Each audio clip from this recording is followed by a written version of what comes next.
विद्यार्थी आहेत त्यांचा सर्वांगीण विकास व्हावा या हेतूने त्यांना व्यावहारिक नॉलेज मिळावं या हेतूने विद्यार्थ्यांनी आपल्या स्वतःच्या हाताने पदार्थ बनवून ते स्टॉल लावलेला आहे.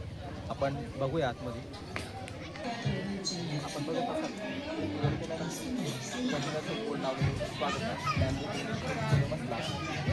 आनंद नगरी व हळदी कुंकू समारंभ आपले सर्वांचं पालक व प्रमुख पाहुण्यांचं शहरचं स्वागत करीत आहोत. स्वागत करून करण्यात आले आणि आता आपण ज्या मुलांनी हाताचा स्टॉल लावलेला आहे आपण ते फिरून बघूया. त्यांनी कुठले पदार्थ आपल्या स्वतःच्या हातातून बनवून तयार केलेले आहेत ते विक्रीसाठी आणलेले आहेत. तर आपण सर्वजण बघूया की त्यांनी काय काय आणलेलं आहे. त्यांना विचारू सुद्धा त्यांना कसा अनुभव आला. आता इथे जे काही विद्यार्थी होते त्यांचे पाल्य उपस्थित आहेत. आपण त्यांनाच विचारू की त्यांना ह्या आनंदनगरीतून कसा अनुभव आला. आता तुम्ही आता बघितलं की विद्यार्थ्यांनी आनंदनगरीमध्ये स्वतःचा स्टॉल लावलेला आहे. तर त्या स्टॉलमधून तुम्हाला काय वाटलं की विद्यार्थ्यांनी म्हणजे हा कार्यक्रम आपण आज काही चालू ठेवला पाहिजे. तुम्हाला काय वाटतं त्याच्यामध्ये काही बदल वगैरे? हो, थोडंसं मुलांची जी उत्सुकता आहे त्यांच्या चेहऱ्यावरचा जो आनंद आहे बा दिसतो तो एकदम छान आहे. म्हणजे असं कायमस्वरूपी त्यांना त्याच्यातून शिकायला भेटतं पुढे चालून भविष्यामध्ये हा कार्यक्रम कायम ठेवावा.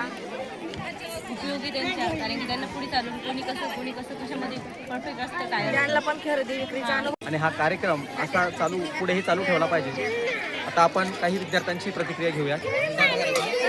बघा आता आपण ज्या विद्यार्थ्यांशी संपर्क साधत आहोत ती विद्यार्थी आहे इयत्ता 7वीची आणि ती स्वतःच्याच हाताने आपण जो पदार्थ म्हणतो पानपुरी वगैरे तिला आपण विचारूया की तिला कसला अनुभव आला आणि काय वाटतं पानपुरी.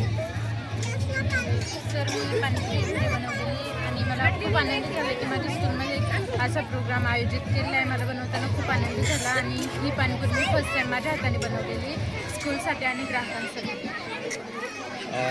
थँक्यू. बघा आपण बघितलं की विद्यार्थ्यांची जी उत्सुकता आहे की त्यांचं म्हणणं की हा कार्यक्रम ऑर्गनाईज केला त्यामुळे आम्हाला खूप चांगलं वाटलं आणि हा कार्यक्रम असाही पुढे चालत राहावा जेणेकरून आम्हाला फ्युचरमध्ये आम्ही वावरत असताना आम्हाला व्यावहारिक ही नॉलेज वावरता येईल आणि आम्ही आमच्या स्वतःच्या पायावरती उभं राहताना आम्हाला प्रॉब्लेम येणार नाही. आपल्यासोबत आता जे आहेत इयत्ता 8वीची विद्यार्थी आहेत आपण तिला विचारतो तू कुठला पदार्थ बनवला आणि तुला कसं वाटतं. मला खूप आनंद झाला. पहिल्यांदा माझ्या परिवाराने आणि मी स्वतःने त्याच्यामध्ये मेहनत. बघा आत्ताच आपल्याला विद्यार्थ्यांनी सांगितलं की मी पहिल्यांदाच माझ्या हाताने एक पदार्थ बनवला आणि त्यासोबतच मला माझ्या परिवारानेही खूप मदत केली आणि विद्यार्थ्यांचा जो आनंद आहे तो खरोखरच एक आपण म्हणतो ना की जी गोष्ट आपण म्हणजे आपण फ्युचरमध्ये असे उपक्रम राबवले पाहिजे. त्यानंतर आपण बघतो नेहमी बाजारात जातो आपण लोकांकडनं नेहमी कुठेतरी पदार्थ घेत असतो पण आज लोकांनी तुमच्याकडून काही पदार्थ घेतले तर ते लोक घेत असताना काही त्यांच्याशी आपण हिशोब म्हणतो एक प्रकार ते करताना काही जाणवलं का की सुटसुटीत व्यवस्थित वाटलं. अडचण आली. बरं किती सेल झाला तुमचा. आपण एक छोट्याशा मुलीशी म्हणजे इयत्ता 3रीच्या विद्यार्थ्यांशी संपर्क साधला. मला सांग की हे विकत असताना तुला कसं वाटलं. छान वाटलं की नाही म्हणजे आनंद वाटला का. असा हा कार्यक्रम नेहमी चालत राहावा असं वाटतं का. मग तुला लोकांना देत असताना ज्यावेळेस व्यवहार करतो आपण पैशाचा तो प्रॉब्लेम झाला का. हे सगळं व्यवस्थित झालं. भेळ कितीला आहे 10 रुपयाला. समजा मी एक भेळ घेतली आणि तुला 50 रुपये दिले तर तुम्हाला वापस किती देणार 40 रुपये देणार. म्हणजे विद्यार्थ्यांना आपण म्हणतो ना की व्यवहार करताना प्रॅक्टिकल जे नॉलेज मिळतं ते ह्यातूनच मिळतं आणि ती सांगते की मला खूप आनंद झाला या कार्यक्रमामध्ये. मला मी स्वतः एक गोष्ट सेल करू शकले. इकडे पण आपण ऑर्गनाईज केला हा जो कार्यक्रम आपण ऑर्गनाईज केला याच्याबद्दल तुमची काय प्रतिक्रिया काय वाटतं. म्हणजे कार्यक्रम खूप छान प्रकारे झाला.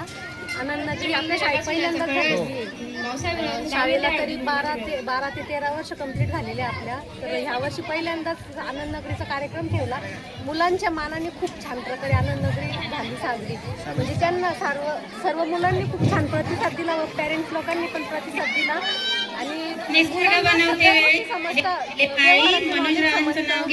आणि सांगितलेलं त्यांना कशा पद्धतीने करायचं काय करायचं तुम्हाला बरोबर